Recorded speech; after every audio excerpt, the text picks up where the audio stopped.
Notts County Talk. Me and Tom are going to be doing the discussion. We do normally want to do it with a fan, but not many of our fans actually watched the game today, did they? Didn't quite catch the game because of the early kickoff time, or maybe because it's the FA Trophy. But nonetheless, we'll move on. Before we go into the video, though, I did want to say me and Tom are planning on doing a watch along for the Wrexham game. We're going to try it out this week on some personal accounts, see if we can get it up and running and get it going. Hopefully, if we do, on the Wrexham game, which is on Saturday, it's the later kickoff. We'll be doing a watch along, so you'll be able to obviously talk to us in the chat, and we'll be able to answer your questions. We'll be able to talk about how we're playing. It should be interesting. So fingers crossed we get that working. But penalty shootout went on. When do you ever see one of them from Notts? Well, I don't know what people think about the FA Trophy, but I really like it. It's one of the only competitions we'll ever go in where Notts are one of the biggest teams in it. Yeah. Like you look at like the FA Cup or the League Cup, whenever Notts go in, you go into the game and it's pretty much guaranteed you're going to lose. Yeah. With this, you've genuinely got a chance every season. Hopefully, no more seasons after this. But both seasons we've gone in, we've been favourites against almost every team. Yeah. So I love it. To be fair, what about you? Yeah, I do. Yeah, I think you're right. It's like you say, it's the easiest way to get to Wembley. Put it that way. Yeah. For any team, I think, especially at the level Notts are in. So yeah, I'm enjoying it. I'm enjoying it. To be fair, National League football has been quite enjoyable. As much as I want to get out of the league as quick as possible, there's been some good twists and turns that I've enjoyed. But yeah, it's run really well as well, isn't it? The National League. Oh, it don't get any better. It's really well run. But I'm looking at some of the teams that are playing right now because obviously Notts was the early kickoff. You've got Peterborough Sports in there, Hornchurch, Maidstone, Hereford, Oxford City. These are all teams where Notts will go in as heavy favourites against, especially if Notts get a home draw at Mead Lane. Like Torquay are currently beating their opponents as we speak, but I think it's Southport. But every team in there, I think if Notts got one of those teams at home in the quarterfinal, we're on for a semi-final place again. Like I can't see why you wouldn't. I can see why you wouldn't be interested. But come on, when you're this far in the competition, yeah. Like something to look forward to as well, isn't it? Yeah. After the year everyone's had, I think it's just good to see Notts playing football. And to be fair, today, in terms of games of football, it doesn't really get much better. From a Notts perspective, maybe not much so, but from a Havant perspective, and someone who's just a football fan that watched the game, it was such an interesting game. Like there's 4 goals, 2 red cards, class. It went to a penalty shootout. The commentator was so excited. I was starting to get a bit concerned towards the end of the game, what was really going on. But yeah, I mean, he's going to get stick in it. The commentator's going to get stick, but he was. I'm going to give him some stick. He was so excited. It's like it's the World Cup final. Excited. Bless him, man. He did a good job. He No, He was just too excited. Yeah, I think. Well, yeah, I think we've got a massive chance. Yeah, we'll never even know if it did get to the final. It could be the first ever time that the trophy or any final is played both on the same day but from consecutive years. You could literally see it in the morning, couldn't you? The Harrogate in their final and an FA Trophy final from this year. But all in all, let's go on to players then. So we've got to start the bat. Luke Pilling was, for me, I felt, you said it actually, we was talking to each other watching the game. You said he's going to come into shootout and save penalties.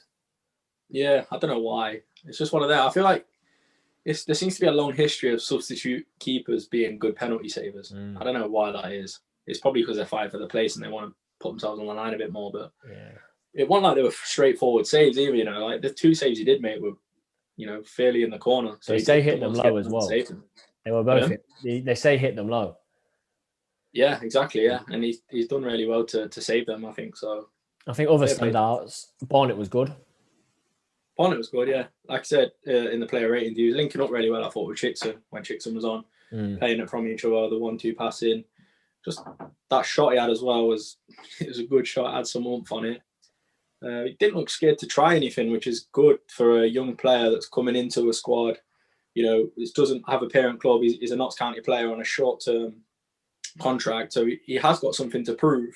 But on the same time, I feel like today he took a lot of risks and it paid off. Yeah, you're scrapping for your career. If you're coming on a short-term contract to National League from the league, you've got to make or break. And I think he impressed there. Yeah, he did, definitely. Yeah. So he impressed me. Pilling impressed me. The other back 3 were okay. Other than that, on the pitch, I think standout other than those two, for me, is Knowles. Yeah, he's class. He gets the assist. He scores the penalty. He scores the penalty in the penalty shootout as well. Like, it's pretty flawless from him today. Like, he created the goal, he scored the goal, and then he did what he had to do in the penalty shootout. So, it's man of the match. I haven't seen what you gave him in the ratings, but it's just... I gave him a 9. Yeah, it's as close to perfect as you can get, really. Yeah, it 100% is. I mean, you sort of held back from giving him... I know 9's like the highest you can pretty much get, because you're never going to get flawless. Mind you, we have given a few 10s in our time, haven't we? But in a game where you're playing to a team who's a league below you, you feel like you should really be beating them and scoring against them anyway. So, yeah, to be fair, that if not took the chances, we could have had 5 there, 5 or 6. You've got Chickson, who's not had a very good game. Whether his head's still at the club, I don't know, because strange one. If Chickson's not playing, I don't know who you play in that position. He played like left mid, wasn't he? Yeah, and I feel like strange. Your other options are sort of your first team players, so you're not going to want to risk them. So he kind of got the police. He's had that chance where he's one-on-one with the keeper and he just passes it to him. We've had Rodriguez miss the late chance. We've had some... Rodriguez, though, that was standout. Like, me and you were just screaming just first time, like every time. It was like the 93rd minute. I mean, we know he's still getting used to the league and whatnot. He's come off the bench and that, but when the ball's passed across to you as perfectly as it was, just first time. It was on his right foot. Exactly, yeah. So, yeah, a bit annoying, but we've still got through and we're into the quarterfinals, so you can't dwell on it too much, I don't think. No, not really. One thing I do want to mention, though, before obviously we sort of head on, is how well Havant actually played. They had the pressure on us all game. Like, didn't stand off 1 minute. We put probably 15 passes together. No, I agree. Yeah, they were honest. They were really good. I thought they were good. I don't think they looked a threat until they got their goal. But then it sort of gave them a confidence and a click. They definitely play better than I thought. I said a routine 2-0 win because they've only played literally like 2 or 3 games since the start of the year. And they've obviously had this break as all the north and south sides have. But yeah, they looked all right, to be fair. And they're actually sitting in 9th, 3 points off the playoffs. But they've got 3 games in hand over most teams. So you know, they aren't a bad side, and they've got one of the top scorers in the league playing for them. But that quick free kick, though, fair play. It was good going, that was. Set pieces again. I said it. Set pieces again. I've said it in my video. Not so much the quick free kick, I don't think, because I mean, I feel like they're only human, and when things like that do happen, you do sometimes switch off for a split second, and it literally was a split second. It felt like the player literally got off his feet, put the ball down, passed it through, and it was well thought out. You know, both players do well to realise what the other player's doing. Yeah. So credit to him in that, but to concede from a corner, it's just poor. Like, how many times? Yeah. Like, Audley must be scratching his head like, what do I have to do to squeeze tired so these set piece goals aren't being leaked in? Well, we spoke to Slater, haven't we, on our podcast recently, and he was saying every single detail is looked at by Audley, absolute minute. So when you get these little tweets that are saying, "Oh, they're even practicing set piece defending," trust me, they're practicing set piece defending. So, So you're looking now, it's probably the players that aren't executing that. But as I've said, this is a combination of 11 players that have never played together. Yeah, and it's not just defenders that defend corners. Like, if whoever's marking the goal scorer, say it's Turner marking the goal scorer, that relies on like Matty Wolf marking his man and stopping him getting a blocking, and I don't know, Brinley and Barnett marking them, and that is more complicated than just marking your own. So I can't say too much off that. But at the end of the day, if you just put it down to facts, it's a set piece again. But you know, we're not conceding many from open play at all. Well, look at our defensive record. We've got the best in the league, if not joint best, is it? 2 in 9 or something, 2 in 8 we've conceded. That's ridiculous, isn't it? Like, we just need to start converting a little bit more, I think. Definitely. But, you know, we've got 2 goals out there today. Wotton's had a rest, so on. We move on to Dagenham on Tuesday. It's at home, isn't it? Yeah. We've already played them this season, haven't we? I can just blind faith, but I can see a win. I just can. Yeah, no, I think we're just, once we get that starting 11 back together that play in the league, you know, I just feel we'll be back at it. We just want that back-to-back, you know, that consistent winning. Even just keep the clean sheet running going that we've got in the league now that we've conceded today. But I just feel like the players are flying high in confidence. Obviously, Kelly Evans wasn't in today. I do think we missed him. And Rawlinson's been fantastic this season, and he wasn't in there as well. So I think once you get that starting 11 back together, it will be back to winning ways. What I think as well is, this seems odd, but I don't think actually Notts cope very well with being favourites to go up. If you look at it, they only when they're up against it is when we see the best of this team. If you look at it, we went to Barrow. We've said this so much on channel. We're driving up to Barrow and we see the team news, and there's players in there we did not expect to see starting. There's Crawford, Bagan, right at the back as well, wasn't it? Yeah, and everyone's saying they're going to lose. Look at the performance we put in. Then you look at even more recently Stockport steamrolling people pretty much. Look at the performance we put in when we're up against it, and I feel like that's the same with the league. How there's all this talk about it ending. Look how when the league was ending last time, we absolutely blew teams away at the end of that, and it's the same again. I feel like when things are properly up against Notts, they show what they're made of, and I just feel like it's so positive at the minute. Like even a win like this will give confidence to players that didn't even start. I know, like for me as well. A big thing for me, from a personal point, is like, do you know when we went 2-1 down?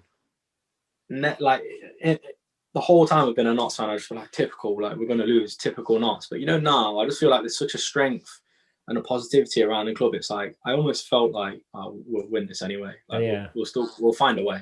We just seem to have that squad that can dig out a goal or dig ourselves out of a hole. Like Chesterfield, like we scored late on in the game when we were losing in the 91st minute 2-1 and we won 3-2. So you sort of have confidence now in the team. Like we've nullified obviously a lot of the defensive areas. Like you say, only conceding 2 in 9 in the league. So I just think I think we could do it. Go all the way. I do now. Honestly. If we look at Ollie Bayliss on Twitter, is incredible for keeping people up to date with the National League stories. Like incredible at that. And he got a spreadsheet together. And interestingly, he's put the spreadsheet, I don't know if you've seen it, he's put it in position of the league. So obviously Torquay at the top and all the way down. Just so it can show. And there's like 6 or 7 teams that have already come out and said what they're doing. And the vast majority so far from the top half. And they've all said they want the season to continue. Kings Lynn have said they want it void. And their chairman's coming up with some rubbish saying, oh, we want the season to continue, but just without Kings Lynn. Well, I'm not sure how that's going to work. Because how do you even make that work? Do you dock points from teams that haven't played Kings Lynn yet? Or, I mean, that have already played Kings Lynn? Load of rubbish. But it's going to turn into a battle of what's in the best interest of your club. And I'll be really interested to know this. This is quite a hard thing to answer. And leave a comment below. I might put this on a poll on Twitter as well.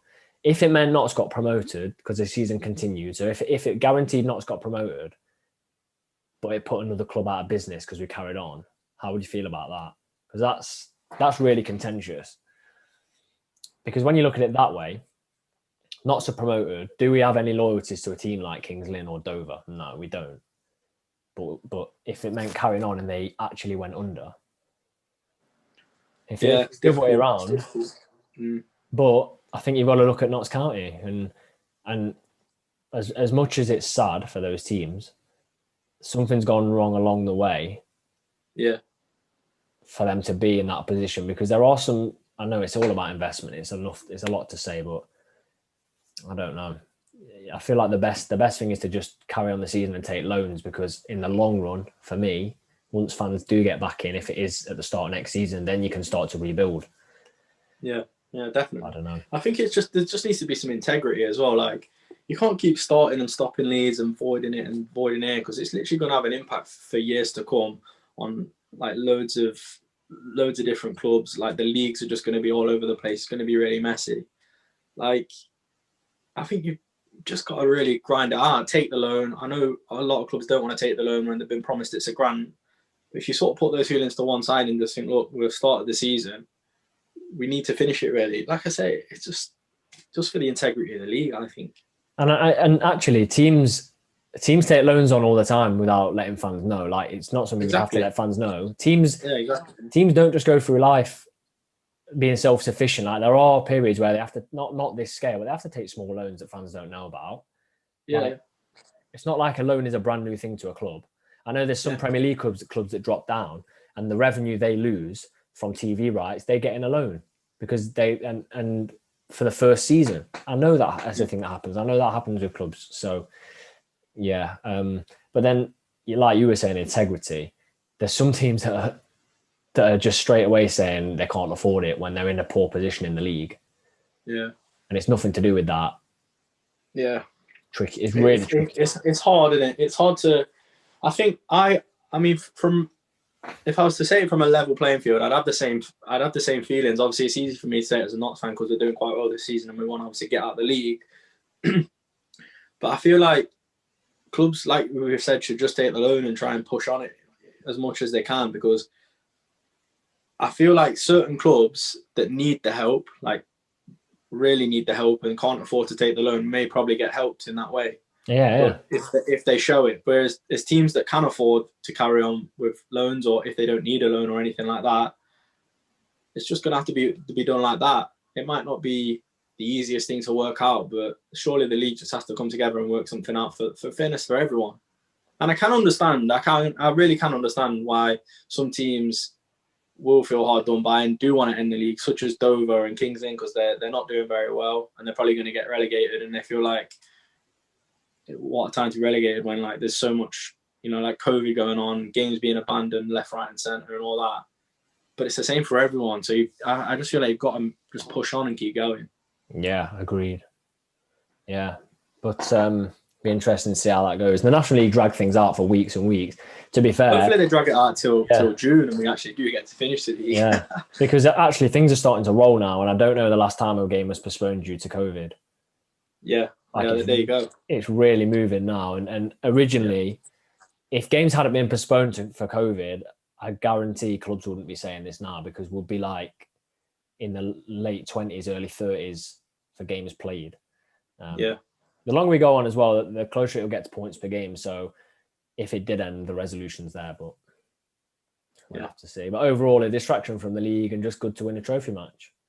So, as George said, we will hopefully be doing a Wrexham watch along. That is 5:20 on BT Sport next weekend. So if you want to watch that along with us, get in the live chat, get some discussion going, talk about how things are going, ask any questions. We should have that up and running by next week. And as always, please like the video and don't forget to subscribe.